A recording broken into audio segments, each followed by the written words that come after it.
Great.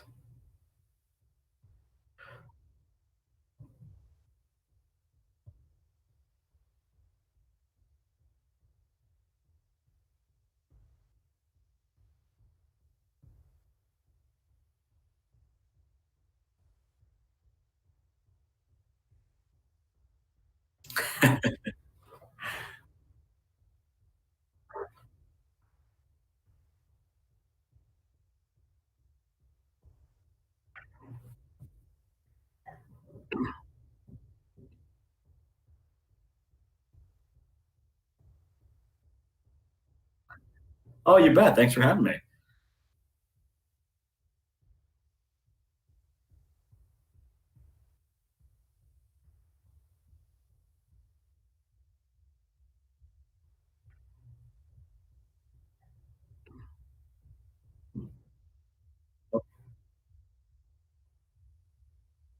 Okay, you're moving on my screen. Oh, you bet. Thanks for having me. I don't know if that matters.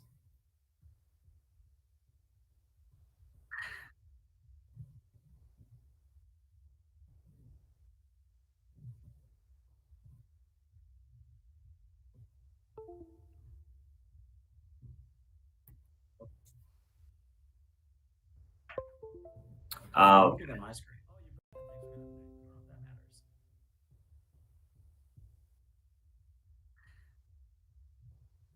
No, cheers. Yeah.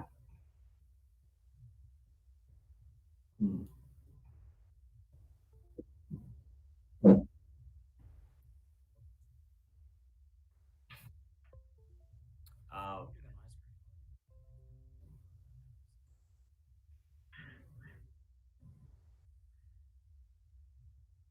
No, cheers. Yeah. Mhm.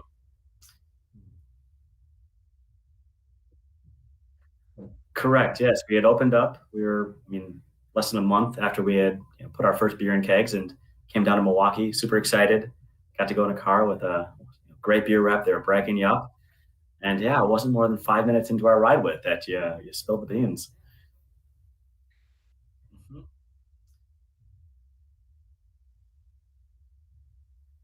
Correct. Yes, we had opened up. We were, I mean, less than a month after we had put our first beer in kegs and came down to Milwaukee. Super excited. Oh, got to go in a car. I think exactly, and it definitely was not a lame duck ride with. You were still trying. We got some accounts locked up. It was a good day. Yeah. No, and it's been fun then to see kind of where you've been since then. We just run into each other everywhere, no matter what you do. Yeah. No.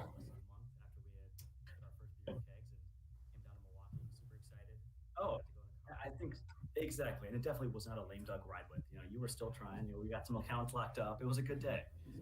Yeah. No, and it's been fun then to see kind of where you've been since then. We just run into each other everywhere, no matter what you do. Yeah.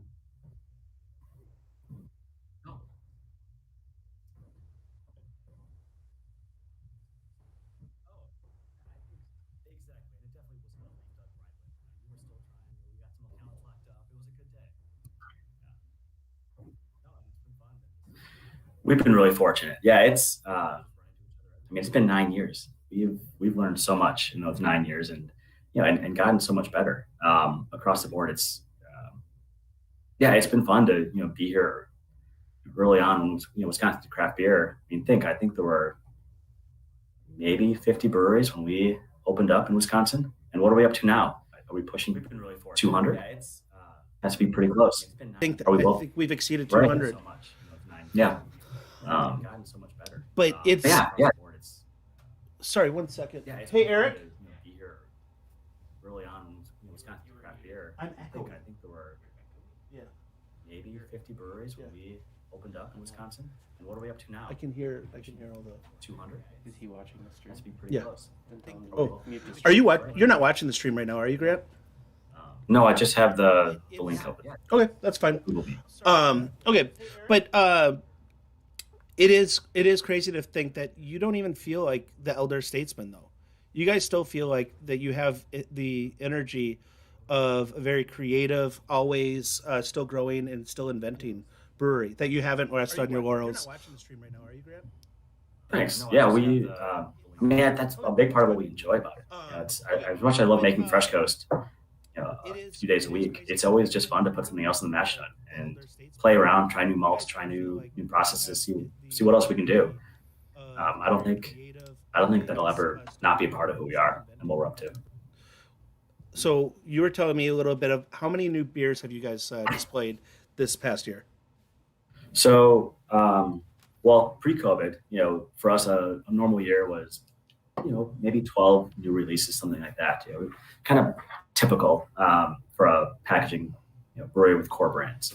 COVID, though, threw that just out the window. When the shoe dropped and we realized we didn't know where things were going to come from, we just started putting out a lot of really small batches. We have a big barrel inventory, so we just started doing single barrels and doing 12, 15 cases, where we do throw adjuncts into them, change them up, play with flavors, and we were putting out 2 or 3 beers a week last year during kind of the height of the spring and summer. We realized we loved doing it. So, going into 21 and assuming that things were going to get a bit more normal, we wanted to go in that to do it with intent. So we actually tried to figure out how to shrink our brewery and make not only just bigger batches, but smaller batches. And this year, because of it, we're going to put out 100 new unique packaged beers, at least during the course of this year. So it's a big shift for us, but it's fun. It's a lot of fun. I was telling you before we began, we have seen so much change in the market on the retail side of things. I believe that we've introduced over 2,000 new SKUs to the retail side of just our beer business here at Ray's. And it has been awesome to see breweries like yourself that have taken this opportunity to, to be inspired, to be creative, and not to, not to let this past year get you down. But I hope that you guys don't lose this momentum. I hope that you keep creating it. Obviously right now we're drinking Fresh Coast, which before COVID was, I would assume you'd say it had already established itself as one of your core brands.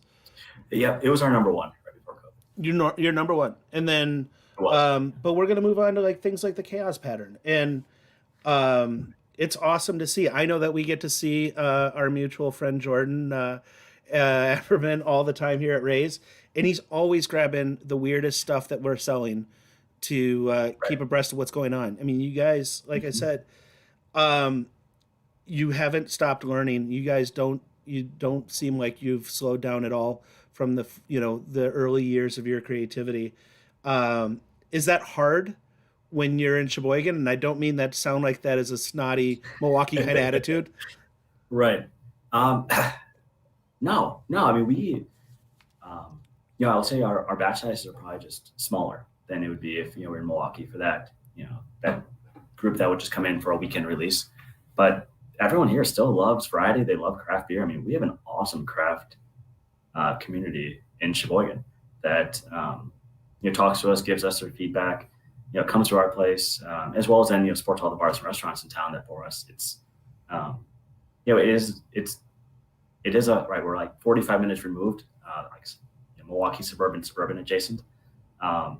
So there is, a little bit of a difference there, I think, that for people, but it's amazing how many people on the weekends are willing to make that drive up and, grab the new release. And, we try to make it easier. We have something called the Can Club, so that if you're a member of that, you can reserve a release for up to 2 weeks. So ideally, you could come up every 3 weeks and pick up the 2 previous plus that weekends, just to make it easier. So a trip to Sheboygan isn't a weekend endeavor to get all of our stuff, but every 3 week endeavor to pick up what you want. And little things like that. But being in Sheboygan also has a lot of the benefits. I mean, we do have one of the larger tap rooms in the state. Yes. So because of it, we were able to really distance well, set up our tap room nicely.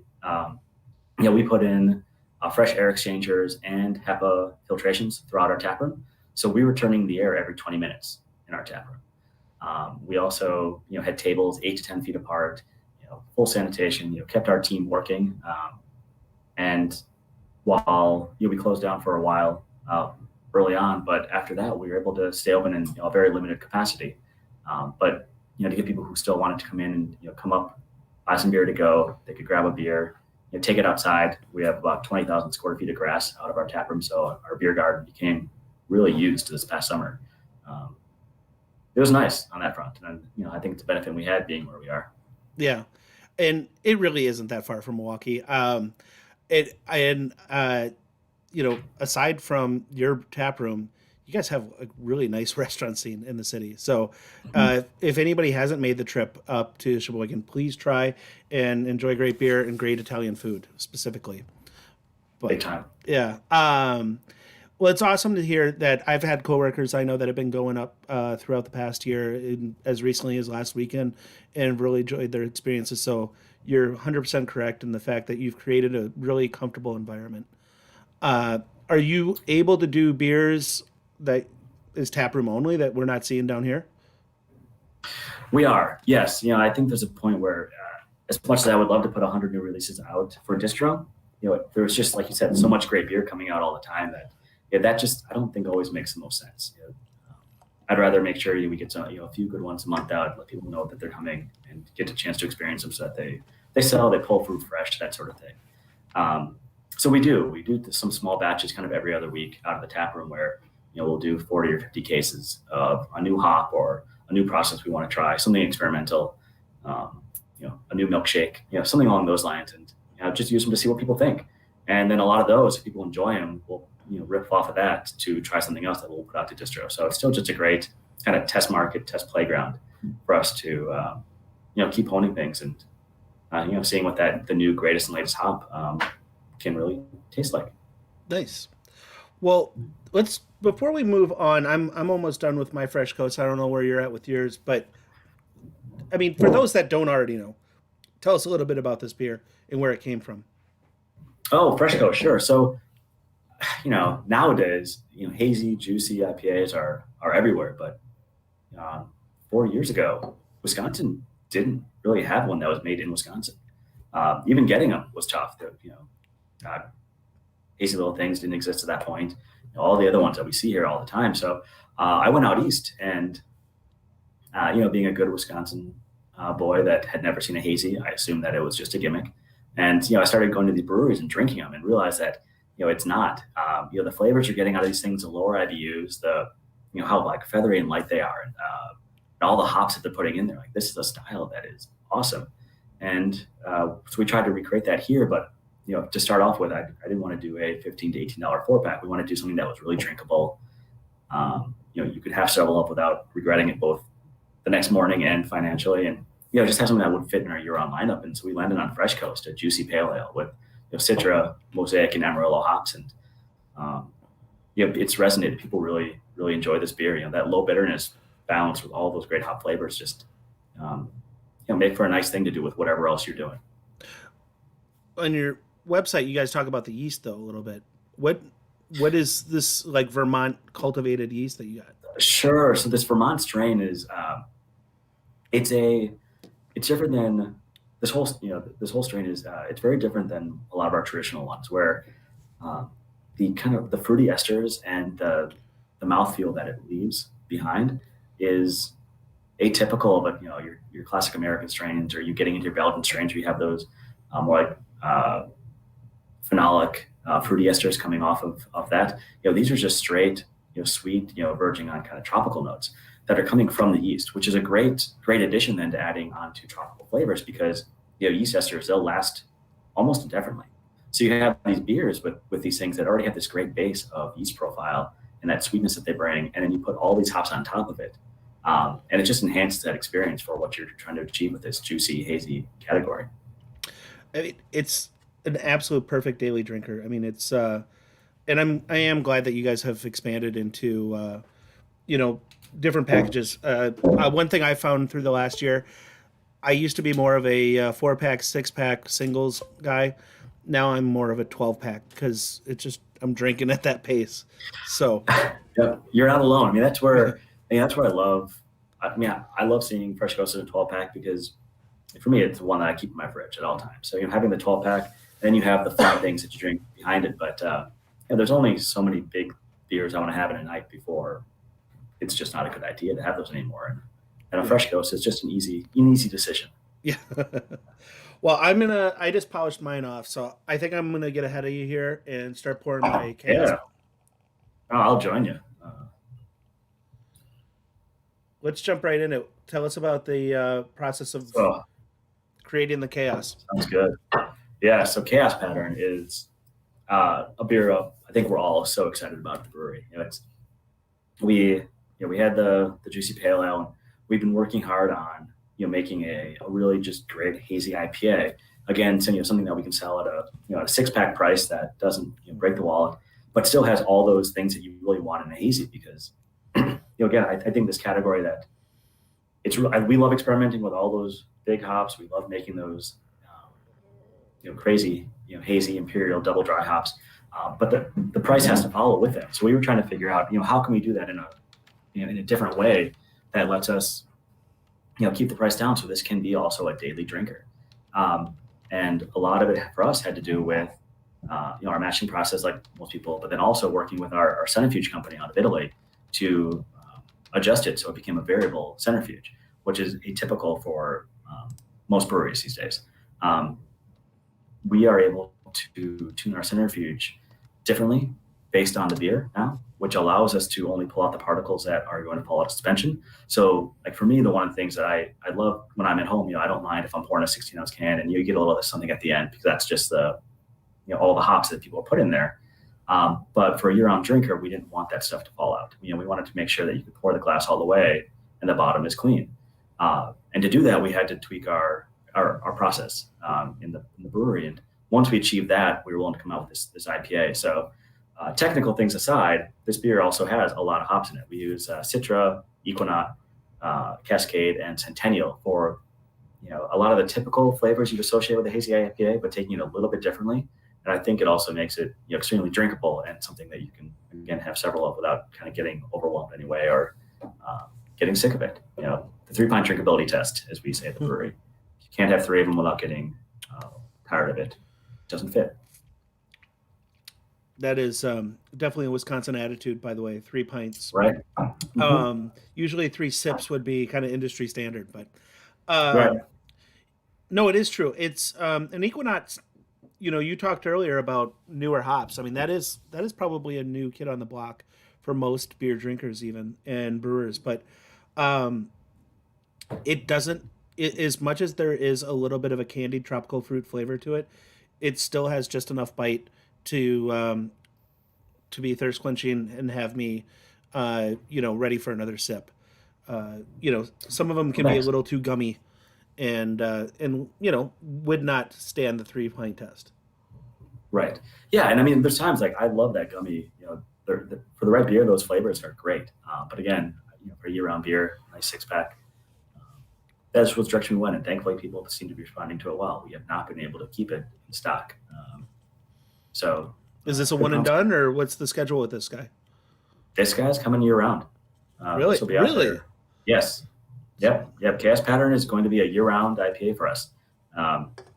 So it's in 6-packs, and we're putting it into our new variety pack that will be landing. You'll start seeing in the next 3 weeks.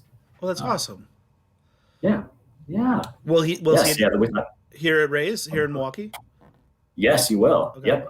You'll have that as well as our hop variety pack. Nice. So we decided to double down because now that we have 4 year-round IPAs, we realized that would make a great variety pack. So we have 2 packs. We'll have the hop pack and the explorer pack. The hop pack will have Fresh Coast, Water Slides, Chaos Pattern, and Pendulum. And then the explorer pack has Fresh Coast, Rebel Kent, Chaos Pattern, and then a variety pack exclusive. So it'll only be found in our variety pack. And the first one coming down is a fruited sour called Full Spectrum. Oh, this is so awesome. Yes, some good fun new things coming down the pipeline.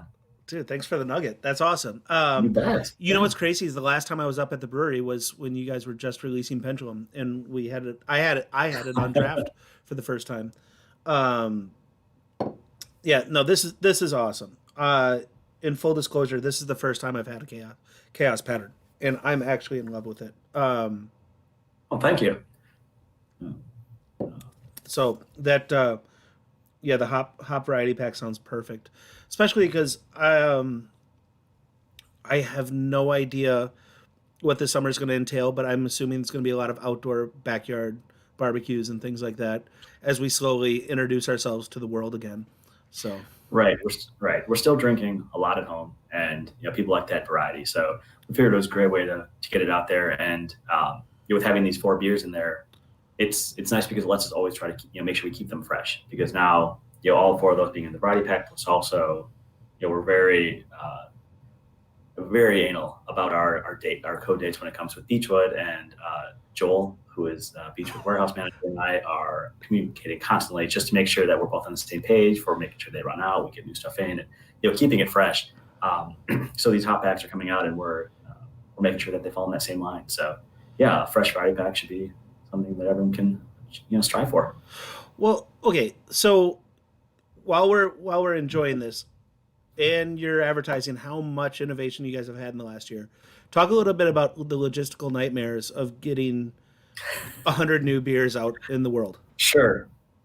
Yeah. So I put the schedule together, like last October, just thinking, let's just write the ideal schedule. Let's just go for it and see what happens. And, laid out all the beers for the year. I didn't necessarily know exactly what was going to be each one, but, here's a hazies, pastry stouts, saisons, triples, that sort of thing. And as I was writing it out, realizing, as long as we're paying attention, we can actually do this. So I started, opening it up to the team and presenting. And then, I realized, which I should have known, but, the making of the beer, that's right in our wheelhouse. It's what we do. We can make the pilot batches, we can do the R&D test, make sure that we're only putting out great beers every time. But man, everything else that goes with it is where it just gets complicated. Keeping up with the label design, keeping up with making sure our distributors have all the assets they need, from tap handle stickers to posters to getting everything on the website to, especially some of these going in and out. We might only see them at our place for 36 hours. So you miss the window, then there's no reason you can put it on your website.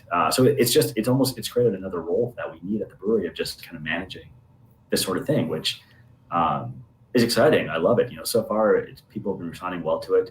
They're really enjoying the releases. It's making it worthwhile. So I just now need to kind of suck it up and hire more people so that we're not going crazy doing it all ourselves.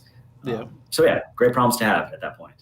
But yeah, it is a lot of work, versus your traditional kind of core brewery where you make your 6 beers, you have your seasonals, you have a few releases a year. The logistics behind this are quite different. Yeah. Yeah. A little different scope, but as we've introduced a web business for us and selling beer, wine, spirits through our website, again, introducing 2,000 new beers to the neighborhood in the past year through our website, it's a logistical nightmare, and I can't believe that it's we kind of pull it off. And so yeah, I can't imagine just going in your place and seeing those 16-ounce cans. I mean, just the entire rows all the way around of different beers. I mean, they're hot.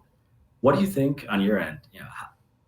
You guys sell through them all. People come in, they're looking for it. What do you attribute to just keeping all that beer turning as it is? I mean, your staff's great, so they're always able to talk about everything. That's part of the biggest part of it is when we're introducing so many new breweries so quickly. There's a lot of hand selling. So that means, and I'll tell you this, well before I ever worked at Ray's, I was a customer here. And what I was most impressed by was going to a liquor store that even the stock guy could speak intelligibly about the product. And so that's a big part of it. And it's a social experience to get to go out and to shop for beer.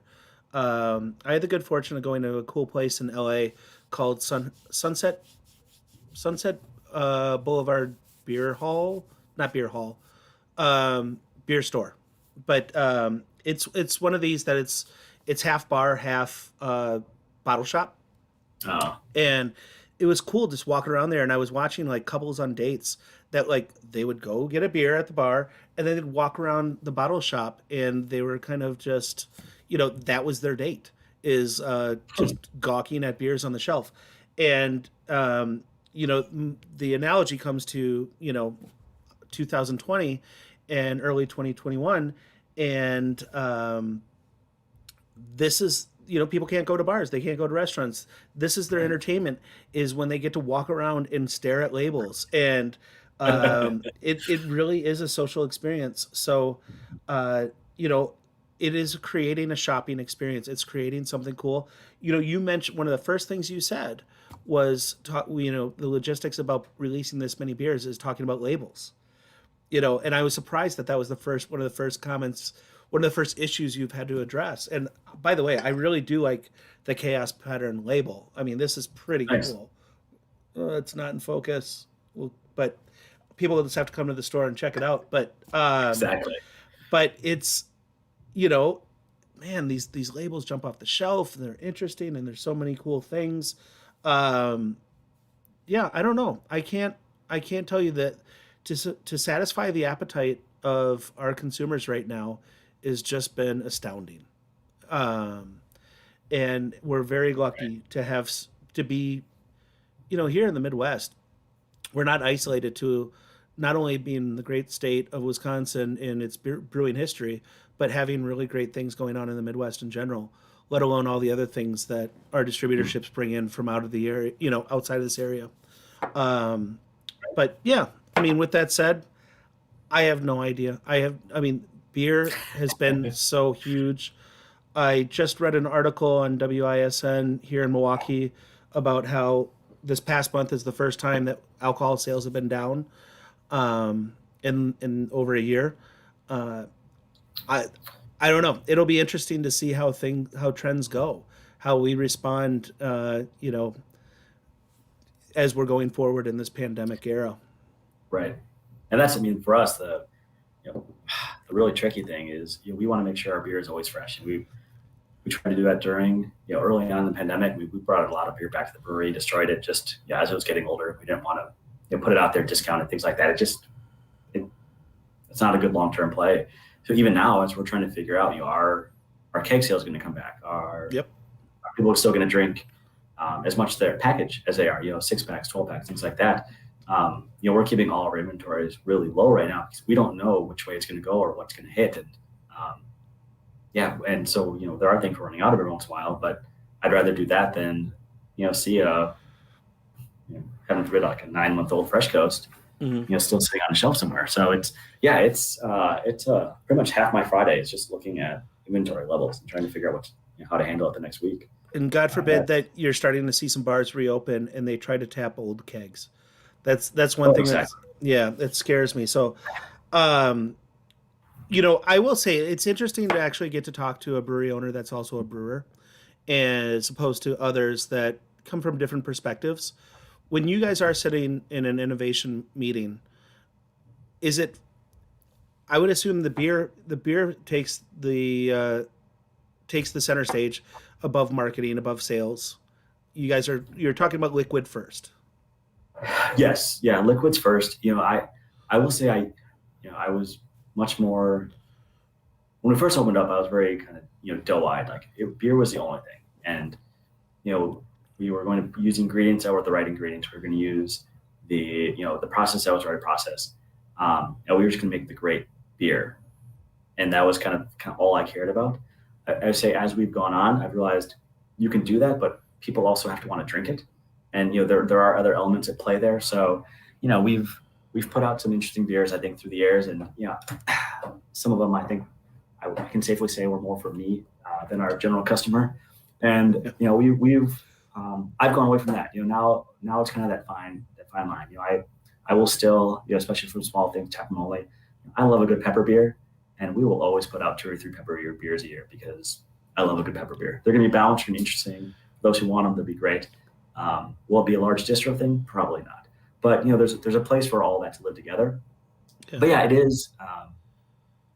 is always beer first, and then also how will people? Is this what people want? Is this what they're looking for? Is it what they may not know they want, but they will want once we kind of present it? New ideas, new recipes, new styles. That's something we always try to think about. What's kind of the next thing that people are going to really enjoy, and can we help educate them and show them? Don't forget about this. You're loving this. Let's push it a little bit. That's what one of my favorite things I'd say out there. Well, I mean, I appreciate that you haven't walked away from beers like Rebel Kent. It's a style that unfortunately is not represented as much as it may have been 15 years ago or more, but it's a style that's very important, and it's also an excellent beer to begin with. But Thanks. you know, yeah, I mean, one of my comments about how you guys do still seem like a young brewery and the fact that you're still pushing and innovating and you're not resting on laurels, you do keep, you do keep to your personality. And it shows that you guys are brewing beers that you actually do probably drink yourselves. I think consumers aren't dumb. They can read a brewery that's just, throwing darts at a wall and trying to make beer that they think they might be able to sell. Right. Oh yeah, there's a big difference. I mean, you have to love the product. I mean, I'm very fortunate I found beer when I did, to get to make beer for a living and just know that it's a product that I'm so passionate about, which also makes you better at it, because when all you think about is beer, and at night when I have to tell my wife, oh, just a second, and I pull out my phone, she knows I'm writing down a new idea for recipe or something different, and then we go back to our normal, regularly scheduled conversation, or it's just it's kind of an all-consuming thing, but I think it just makes us, anyone who's in that same ballpark, I think most brewers are, it just makes you better for it. Yeah, no, it's, like I said, I think that you guys definitely, you show a lot of your own personality through what you're putting out. And I'm looking at the 3 beers that we've chose tonight, and even though I'm not quite ready, I'm still finishing my chaos pattern. I don't want to rush it. I'll be getting to talk about the Top Shelf Collaborations series, and specifically our part in that, and that's the Neighborhood Quad. You're the only brewery that we do one that's, at this point, I think you're the only one that's not some version of an Imperial Stout. And I love that. I love that.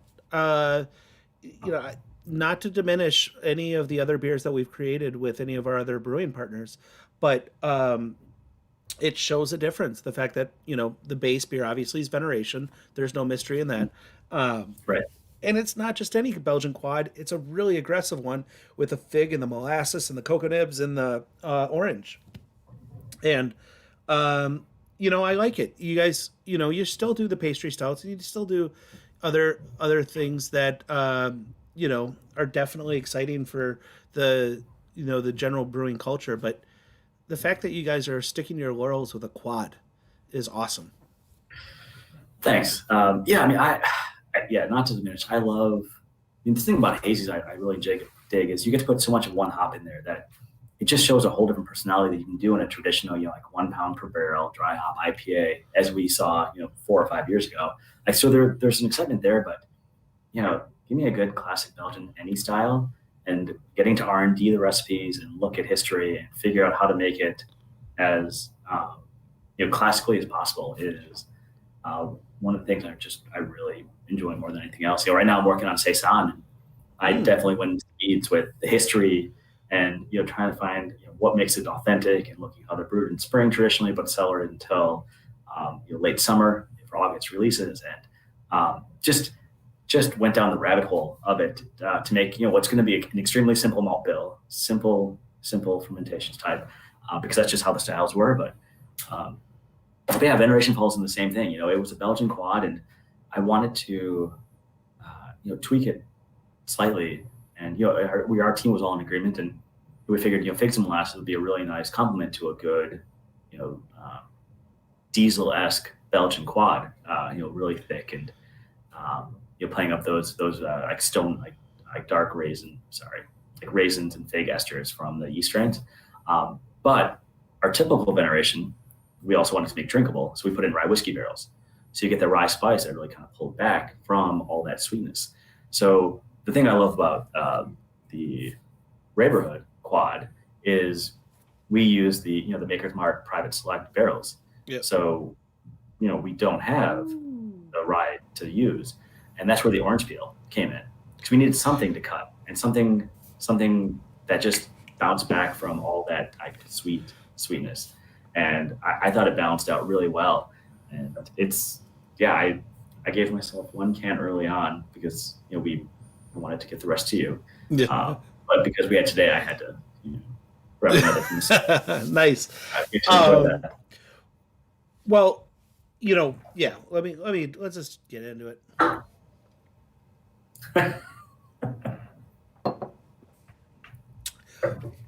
I promised my wife that I was going to slow down my beer purchases for the house, but I'm grabbing some Chaos Pattern before we close tonight. But yeah. So for those of you, and again, if you're watching right now, please go ahead and write any comments into the section of the YouTube page, and any questions you might have for Grant or myself, and I'll be sure to tell him, ask him those questions. But if you have the this is the first time we called it the Rayburn Quad. Before it was just our the Rays collaboration with the Veneration, and I believe was it the first time we did this beer was the first time you guys did a bourbon barrel aged version of the Veneration? Right. It was the very first time we put Veneration in bourbon. And I just believe, if my memory serves me correct, it was really just enhanced the molasses, the fig. It really created not cloyingly sweet, but it did have like just this really good round flavor of highlighting those flavors, as opposed to this year. It's all about the orange to me. It really, right. I love it. I absolutely love it. Yeah. Yes. Yeah. Nate did most of our blending of the orange peel for this, because we do it in doses just to make sure that we don't overhit, because an over oranged quad would not be tasty. And yeah, I think he just really nailed it. You get a nice nose off of it, and then it hits on the back of the palate, but on the linger, it's just there slightly and kind of doesn't go away for me. Like it, which also helps it not kind of be too syrupy. Like it just smooths out, almost cleanses the palate. Not hot, but I mean, it does pack a punch. It's just really funny to me that, on the can description, orange peel is the last thing listed, even though it's the first thing that really, really affects me. But yeah, 13.7%, and just enough round enough flavor to really take away any kind of. I don't get any alcohol burn to it. Yeah, I'm absolutely. Yeah, it's one of my. Yeah, I mean that's one of our favorite things to do with beer is, I love hiding the flavor of alcohol, because alcohol is it is a flavor profile that comes in the beer. So as long as you know that it's going to be there and you can balance it out with other things, you can make a 13% beer not taste hot and terrible. Like it can just that sweetness that comes about and that little bit of sharpness can be used to balance what else is going on there. So Daniel Laughlin's been corresponding with me through the comments, Grant, and I just want to read you because it's very, it's really on point. Something I think Three Sheeps is uniquely good at when a beer has chocolate, coffee, limes, and whiskey, whatever added to that mix. Those aren't overwhelming. It still is a beer. How do you do that? No, it's a great question. We started adjuncting imperial stouts. It took us, I think, 5 or 6 years before we actually put out a clean stout. We started with a really nice base, and for me, I always looked at imperial stout as like your canvas that you got to paint on. We were going to put a bunch of things on top of it. I wanted a really, a clean stout that was not aggressive, and we could just, hint it with other elements and try to make a really rounded palate, no matter what you're using. So that, excuse me, yeah, heyo. But at the end of the day, we kept coming back to, no matter what we tried and how many experiments we did, and we make a lot of teas at the brewery to taste different flavors and see how poignant something is. Because when we add most of our ingredients, like the orange peel, we add it hot. We'll make a tea out of it, and we'll to extract those flavors, and we'll add that tea to the barrel. So it'll go in there with the peels, but we get more of the flavor coming out of it right off the bat, and we find that it's a more consistent means of extracting flavor. Same thing with like peppers. I much prefer to use dehydrated peppers that will add water to rehydrate, because they're just more consistent on the skin to kind of flavor and heat when you take out the water and you don't have that as a factor in there, because that varies between each pepper. So when we're doing all these things, we're taking these blends and we'll test them on a small scale. We'll pull a pint from a barrel, we'll test it, we'll add really small ingredients in amounts until we find the blend we want, and then we'll add about 80% of that to the barrel to make sure that we don't go over the top. And then we'll let that sit for the amount of time that we need, depending on what the ingredient is, anywhere from 1 week to 4 weeks. And then we'll start to polish it off at the end. So for these single barrel projects that we're doing, like the top shelf, they are very labor intensive, because the last thing we want to do is take, it's always a phenomenal barrel for these top shelf beers. I mean, this Maker Select, we've gotten some other phenomenal ones from you at Ray's, and I don't want to screw those up. So we always start light and kind of keep building the flavors until they get to the point that we really like them. Because as much as I want to say I know exactly how much orange peel to put in or cocoa nibs, it's never the same every time. So it's their labor's of love, and they're one of our favorite things to do. So it's worth it. And we get to do a lot of samples at the brewery because of it. So I mean, and Daniel wrote another comment, and I agree with him. I mean, Veneration is a great example of what he had asked you, because it's a quad first, as he said, but it's so much more. Are you a cook, Grant? Do you cook?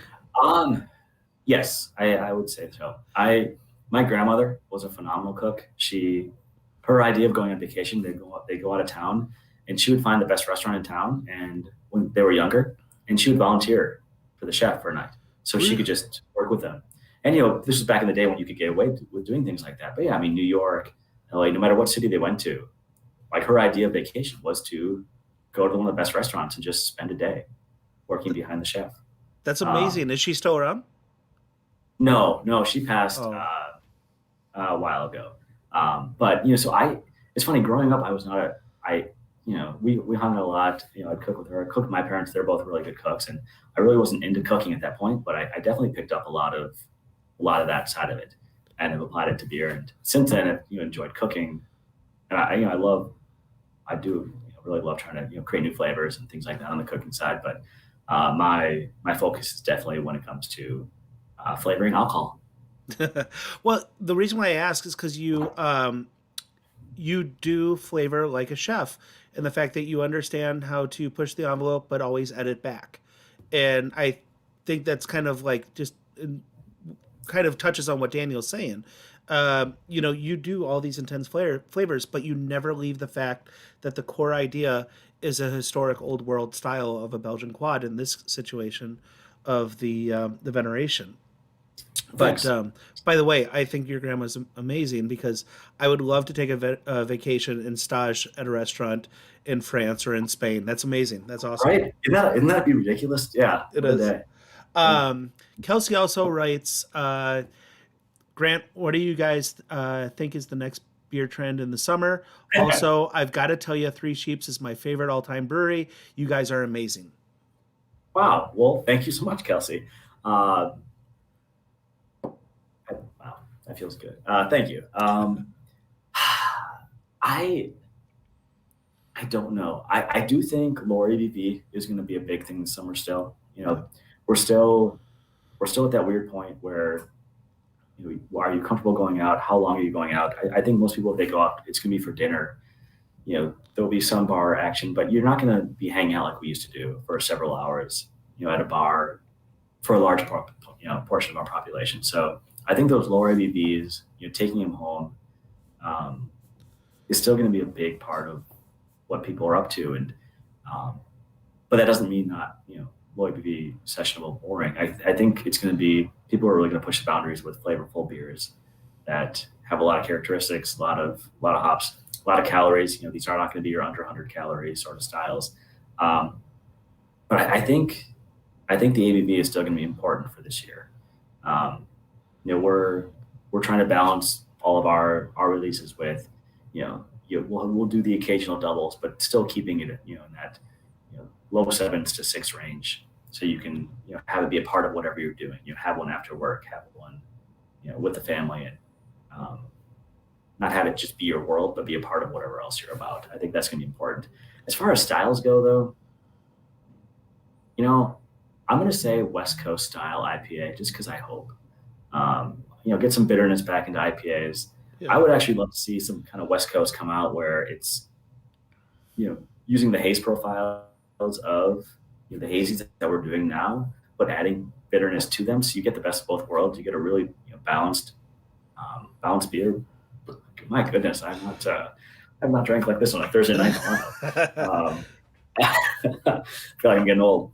But they still pack a good punch. We just had Awaken a Strange Town released a couple weeks ago, where that was our first attempt at that of, let's put some bitterness in there. We didn't go over the top. It was probably about 60 IBUs, but we still hit it with some good classic West Coast hops in a very, very hazy, high volume format. I think we were like 4.5 pounds per barrel on that sucker.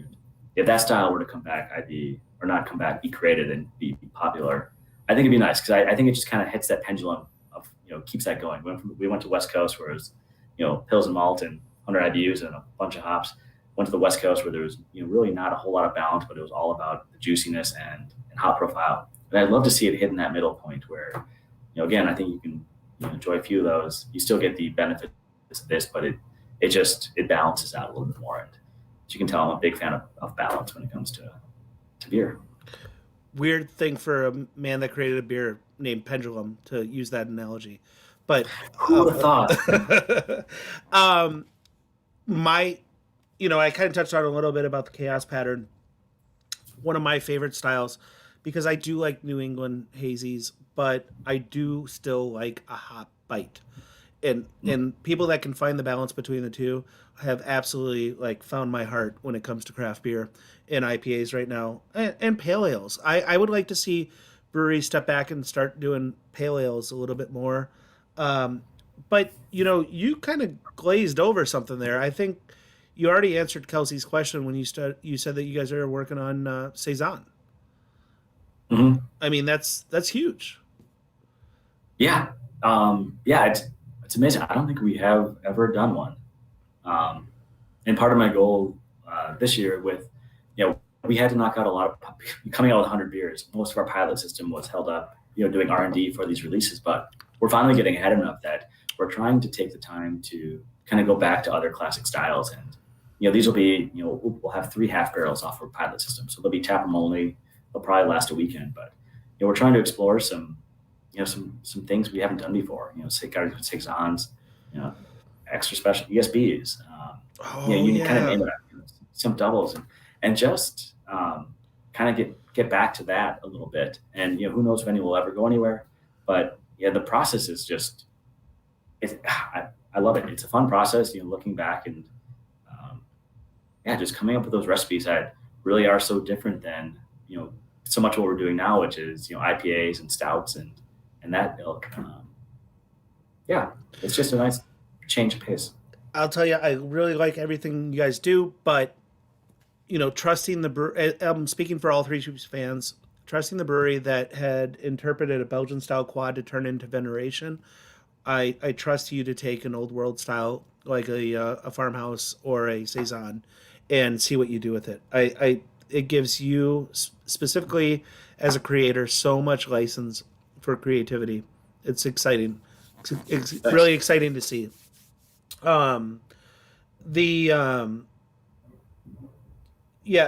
Getting back a little bit to the hops, because you said something I didn't want to lose, is you talked about really allowing, investigating hops, the single strand hops, and seeing what they do. Are you and your wife wine drinkers at all?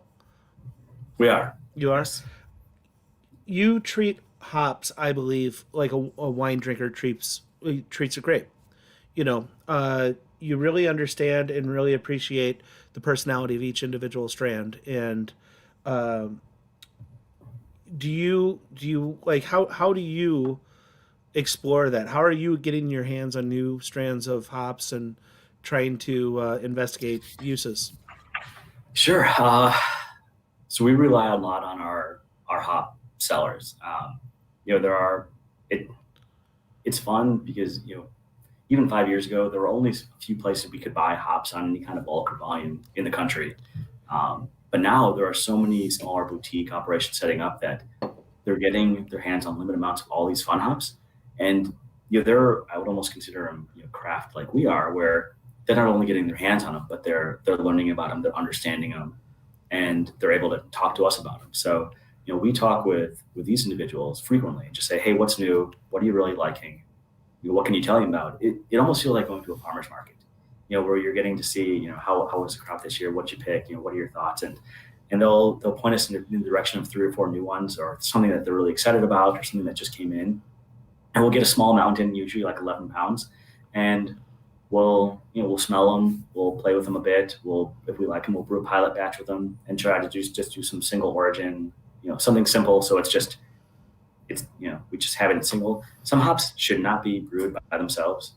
They can make a great secondary. So usually those will dump. We learned what we needed. Some hops are great by themselves. Put it on the tap room so that people can try them. And then we'll take our notes and, put them into kind of our Rolodex of, okay, here's what this hop can do. How does that fit into another beer coming down the road? And then when we start writing our new recipes, we'll kind of look and see, okay, what haven't we used yet? What kind of profile do we want to create? What's our goal with this beer? And we'll start blending. Typically for us, it seems like 3 is a usual number for hops for us. Most hops are so, one directional that by themselves, it's, I would say Citra is kind of one of the rare hops that, by itself makes a really great IPA. Most just, they hit really well on some levels. They're really sweet, or, they're almost like a Galaxy, which is like, so hard hitting that by itself, it's just unpalatable. Idaho 7, same thing. But you take Idaho 7 and blend it with some Centennial and a touch of Cascade, and you have a really great drinkable beer. So it's that, trying to create that bridge between 3 different flavors that complement each other while still letting one, be, first fiddle, and the one that we feature. That's why on most of our IPAs, you'll see, this beer featuring Idaho 7. It doesn't mean that is the only hop in there, but our goal is to make Idaho 7 present in the best way that it possibly can, using other hops to accent it and round it out. Yeah. And you did touch on some of my favorite hops personally. I love the Idaho 7 when used appropriately. Citra hop's a funny one because for years, really until Zombie Dust was perfected, people didn't know how to use Citra hop as a standalone hop. It would make my brain hurt just trying to take all those things and try to figure out the combinations. So kudos to you guys that are doing it, and especially with the Equinox, for instance. That's kind of an all-in-one hop, and the way I read hop descriptions from retailers, I just assume that it's something that it really is a foil for something else. And, it would be, obviously that's the center. To me, that probably is the bridge between the Citra, the Cascade, the Centennial, in the Chaos pattern, for instance. Right. But exactly. Yeah, it's the anchor for all 3. Yeah, it's really, it's awesome, and it's awesome to see that you guys are pushing the envelope. What else are we going to expect to see new from you guys in the next year, that you can speak of as far as hitting the retail? Sure. So besides doing all the hazy and hoppies, the other thing we really leaned into this winter, since we were a little slower, is let's fill up our barrel area.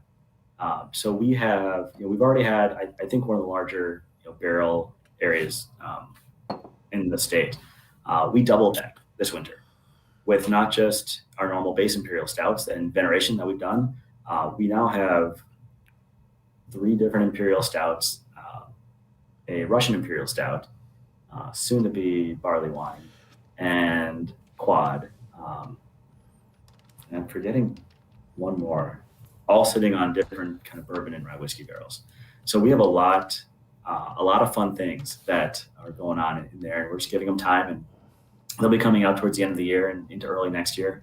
So that'll be fun, kind of really expanding our barrel aging program and different types of releases that we're going to do on that front. Nice. Yeah. What about the tap room? What's going on? Anything exciting?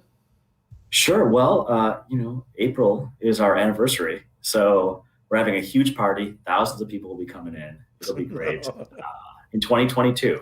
Um, so for this year, we're doing a new beer. We've done our same anniversary beers for the last 3, 4 years now, and we decided to mix it up.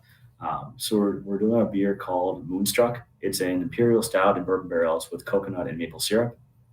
We're going to start putting out some announcements about that next week, with kind of your typical kind of reservations online, and then we'll have a 2 week pickup window for that beer during our anniversary 2 weeks. So not quite as exciting as a party, but it should be a great one. We're really excited to have another new imperial stout join the family. Um, and then one of our biggest favorites for our hazies has always been Nova. It's a Galaxy hopped, very low ABV, 5.5%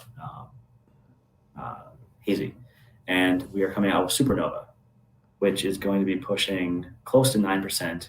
Still with Galaxy, some Talus hops in there, which is another really really fun one, and that'll be releasing the week of April 5th, and that'll be hitting distro as well. So you should be seeing that at Ray's. Nice, nice. Yeah. Well, dude, thank you so much for sitting down. I didn't really get to tell you, but this has been one of my favorite new hobbies during the pandemic, is getting to sit and drink with my friends on the internet. And if anybody watches, I appreciate normal, it. Right? What's that? Yeah. It feels normal. It does. Yeah. Much more so than actually, I would have ever imagined. So, I really appreciate it, you joining me tonight, and anybody who is wanting to listen to us talk like we would normally talk in a normal bar setting. But got another one coming up here. You'll appreciate this, Grant. We're going to sit down with John Lutz, our local Bell's rep, and my favorite Bell's reps. Yeah. Top 3 at least. Top 3 Bell's reps. Nice. But we'll do this again April 8th. And thank you so much again for joining. Thank you so much for doing, with the Top Shelf collaborations. Who else are you guys doing this with? It's expanded decently this year. For us, it's a really cool project that we get to do with, any liquor store that wants to give us a barrel. When they bring in, the barrel select, they bring in the entire thing. And I love it because usually, on a non-COVID year, it means that we get to have the crew out to the brewery, show them the barrel area, kind of taste some barrels, talk, hang out, and get to know each other better, more than just on a, hey, we're coming in to try to sell you some products sort of basis. It just changes the relationship. So we've been expanding it. I think we have about 20 different barrels sitting in the brewery right now. That'll come out over the next 2 years. So people can, if they follow us online, they'll start seeing them pop up through various locations around the state. Cool. And that's good to know, because I absolutely love what you do with us. So I want to see what you guys do with some other folks out there. So thanks again, Grant, for joining us, and thanks everybody for watching. And we'll keep on drinking. See you later. Awesome. Have a great day. Bye.